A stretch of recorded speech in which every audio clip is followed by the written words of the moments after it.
जुबान पर आप सबका नाम है, आपके द्वारा किया गया कार्य सराहनीय है, सभी ने उसकी सराहना की।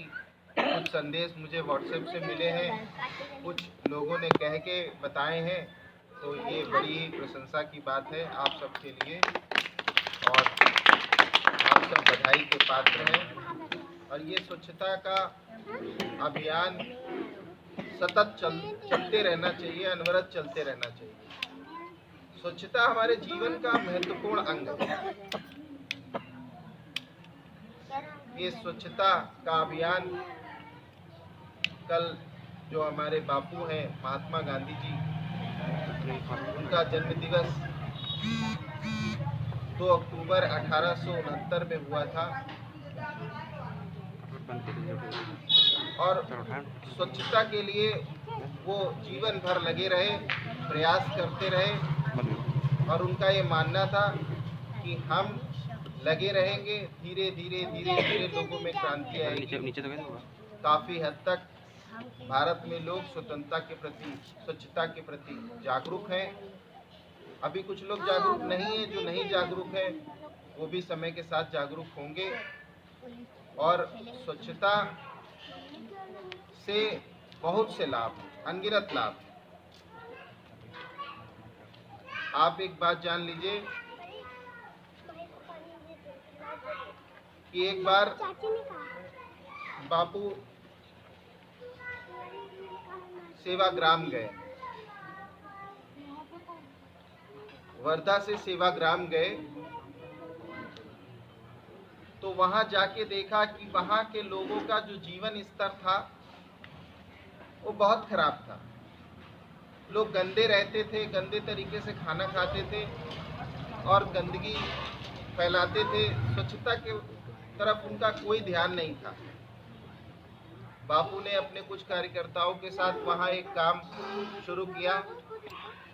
उन्होंने स्वच्छता का अभियान चलाया। तो कैसे करते थे? अकेले जुट जाते थे, अपने कार्यकर्ताओं के साथ जुट जाते थे, मोहल्ले में गए, गांव-गांव गए, नालियां साफ की, लोगों के दरवाजे साफ किए, गलियां साफ की, सड़कें साफ की। और कभी-कभी तो ऐसा होता था कि छोटे-छोटे बच्चों को वो नहला देते थे, उनको अच्छे तरीके से कैसे खाना है सिखाते थे और उनके कपड़े भी धुल दिया करते थे। स्वच्छता के लिए वो समर्पित रहे और 3 महीने बीत गए, लेकिन लोगों के जीवन स्तर में कोई फर्क नहीं पड़ा। बापू उनके कपड़े धुल देते थे, साफ सुथरे पहना दिए, पहन लिए और उसके बाद 2 दिन बाद देखा फिर वो गंदे हो गए। तो एक दिन उनके कार्यकर्ता उनसे कहने लगे, बापू 3 महीने हो गए, ना तो ये अपने अगल बगल साफ सफाई रखते हैं, ना अपनी सफाई का ध्यान रखते हैं, ना अपने बच्चों की सफाई का ध्यान रखते हैं, ना खाने पीने में साफ सफाई का ध्यान रखते हैं। किसी भी प्रकार का ये लोग ध्यान तो रखते नहीं हैं। तो ऐसे कैसे चलेगा? कब तक हम इनकी सेवा करते रहेंगे? कब तक इन्हें हम सफाई के लिए जागरूक करते रहेंगे? तो बापू मुस्कुराए और उन्होंने कहा कि इन्हें पता ही नहीं है कि ये गंदगी में रहते हैं। ये बरसों से इसी लाइफ स्टाइल में रहते आए, इसी जीवन शैली में रहते आए, तो इन्हें लगता है जो ये कर रहे हैं वही सही। धीरे धीरे इनमें परिवर्तन आएगा। आप लगे रहिए, आप इन्हें जागरूक करते रहिए, धीरे धीरे इनमें निश्चित तौर पर परिवर्तन आएगा।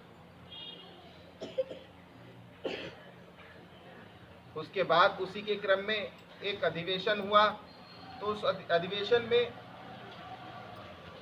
जब बापू पहुंचे तो उससे पहले वहां लोग लगे हुए थे, गांव के लोग साफ सफाई में, वहां की व्यवस्था करने में लगे हुए थे।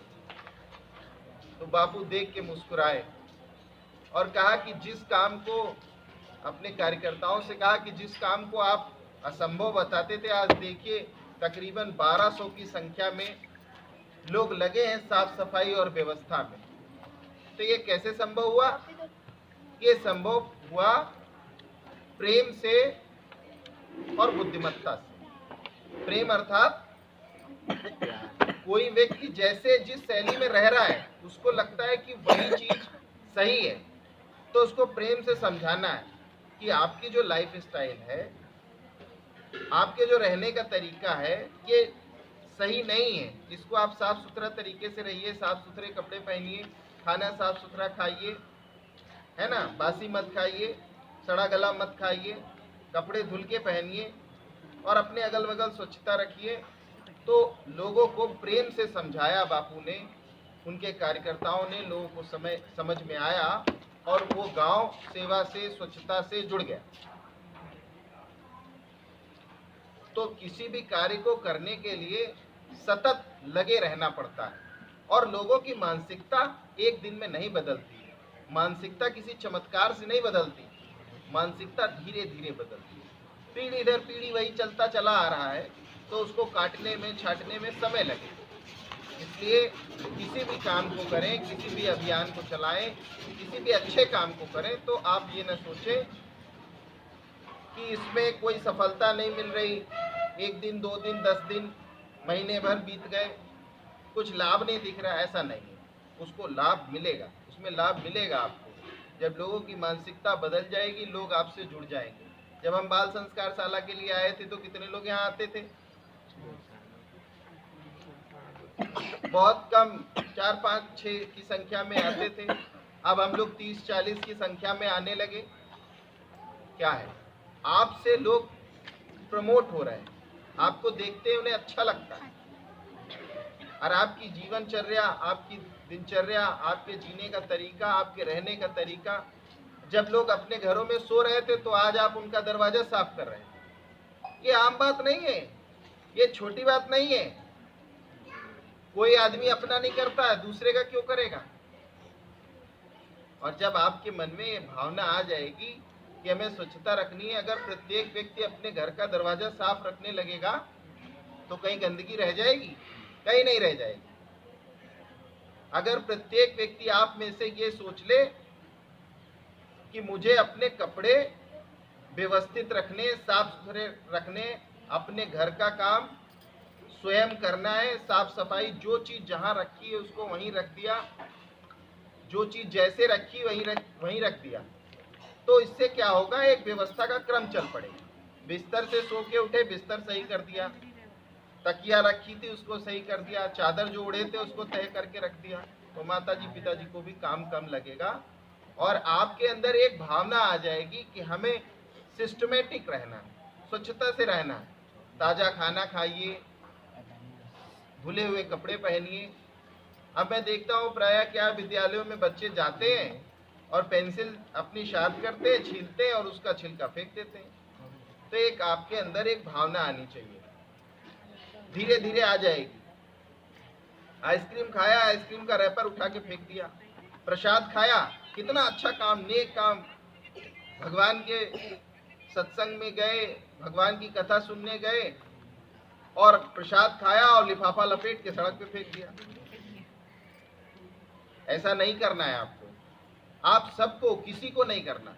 यहाँ से एक संकल्प लेके जाना है कि हम किसी भी प्रकार की गंदगी नहीं करेंगे। आप स्वयं की जिम्मेदारी ले लीजिए। जब आप करने लगेंगे तो लोग देख के आपसे सीखेंगे और फिर आपके अंदर आत्मबल आ जाएगा, आप किसी को टोक सकेंगे, आप किसी से कह सकेंगे। कोई आदमी कहीं थूक रहा है, किसी दीवार पे थूक रहा है, किसी सड़क पे थूक रहा है, तो यदि आप स्वयं नहीं थूकते हैं, स्वयं नहीं फेंकते हैं, तो आप उससे कह सकेंगे कि भैया इस पे न थूकिए, अच्छा नहीं लगता है। अभी आप थूकेंगे, इसको लाल कर देंगे पान खा के, खराब लगेगा, अच्छा नहीं लगेगा। तो आपके अंदर आत्मबल तभी आएगा जब आप स्वयं करें। तो स्वयं कैसे करेंगे? अपने घर से शुरू कीजिए। अपनी चप्पलों को, जूतों को व्यवस्थित रखिए, अपने कपड़ों को व्यवस्थित रखिए, अपने बिस्तर को व्यवस्थित रखिए। आपके घर में जो भी चीजें हैं उनको आप व्यवस्थित रखिए। जिस चीज को जहां से उठाइए उसको वहीं रख दीजिए, पहला काम। दूसरा क्या करना है? विद्यालय जाते हैं, विद्यालय में किसी भी प्रकार का कचरा इधर उधर ना फेंकें, डस्टबिन रखें, नहीं तो एक छोटा सा पैकेट अपने पास रखें। एक पैकेट छोटा सा अपने पास रख लें, झिल्ली रख लें, पॉलीथीन रख लें या कोई लिफाफा रख लें, उसमें करते रहे, बाद में आके उसको डस्टबिन में फेंक दें। पेंसिल साफ करें तो वो छिलका रख लें, ठीक है ना। ये सब आपको करना है। अगर वॉशरूम गए, बहुत से लोग वॉशरूम जाते हैं तो वहां क्या करते हैं कि गंदे तरीके से किया और उसके बाद पानी भी नहीं डाला, तो ऐसा भी नहीं करना। कुछ लोग क्या करते हैं, दीवालों पे लिखते हैं, बहुत गंदी आदत होती है, दीवालों पे नहीं लिखना चाहिए। हमने देखा है लोग विद्यालय की दीवालों पे लिख देते हैं, विद्यालय मंदिर होता है। आप भगवान से कुछ भी नहीं छुपा सकते, वो सब कुछ देख रहा है। आपको लगता है आचार्य जी ने नहीं देखा, लो लिख देते हैं, नहीं, ऐसा नहीं करना। आप लोग आज से ये संकल्प लें कि हम अपने स्तर से होने वाली गंदगी नहीं होने देंगे। जो भी कूड़ा होगा हम अपनी पॉकेट में रखेंगे और बाद में डस्टबिन में उसको फेंक देंगे। सबको यही करना है। हर बच्चा ये कर सकता है कि अपना दरवाजा साफ रखे, अपने जूते चप्पल सही से रखे। तो ये करना है आपको। यहां से एक संकल्प लेके जाएंगे और हमारे बापू महात्मा गांधी जी का स्वप्न पूरा करेंगे। स्वच्छ भारत का उनका जो स्वप्न था उसको पूरा करेंगे। करेंगे ना सब लोग। इस बात का ध्यान रखेंगे कि स्वच्छता से रहेंगे। आज हमने किया भी है और संदेश भी दिया। किया इसलिए है कि हम खुद सीख रहे हैं, और संदेश इसलिए कि जो लोग बाहर फेंक देते हैं उन्हें ये तो लगेगा कि यार मैंने फेंका था और दूसरे ने साफ किया, तो उनको कुछ शर्म आएगी, तो शायद गंदगी ना करें। बापू ने, जैसे हम सब यहाँ बाल संस्कार शाला में आते हैं, ऐसे ही किसी भी अच्छी जगह जाइए, वहां से अच्छी चीज को लेके आइए, ग्रहण करिए, सिर्फ सुनने मात्र का मत रखिए। बापू ने श्रवण कुमार की कथा पढ़ी तो उन्होंने संकल्प लिया कि हम अपने माता पिता की आजीवन सेवा करेंगे। राजा हरिश्चंद्र की कथा सुनी तो उन्होंने स्वयं में संकल्प लिया कि मैं असत्य नहीं बोलूंगा।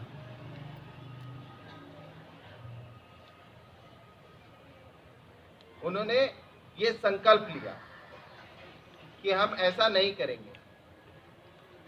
जब बैरिस्टर की पढ़ाई वो विदेश में कर रहे थे तो उनका नियम था कि एक कुष्ठ रोग से पीड़ित व्यक्ति उसको ले आते थे, उसको नहलाते धुलाते थे, खिलाते पिलाते थे, उसकी सेवा करते थे। तो वहां से सेवा भाव, सत्य बोलना, अहिंसा, माता पिता की सेवा करना, ये सब कथानक उनको किसी न किसी ने बताए और कहीं न कहीं से उन्होंने सीखे। ऐसे ही आप अपने जीवन में छोटी छोटी बातों को यदि उतारेंगे तो आपका कायाकल्प हो जाए। आप देवता हैं, आपके भीतर जो छिपा देवता है उसको आप देख नहीं पा रहे, आप जान नहीं पा रहे। आप देवता, आपके अंदर देवत्व के सारे गुण विराजमान।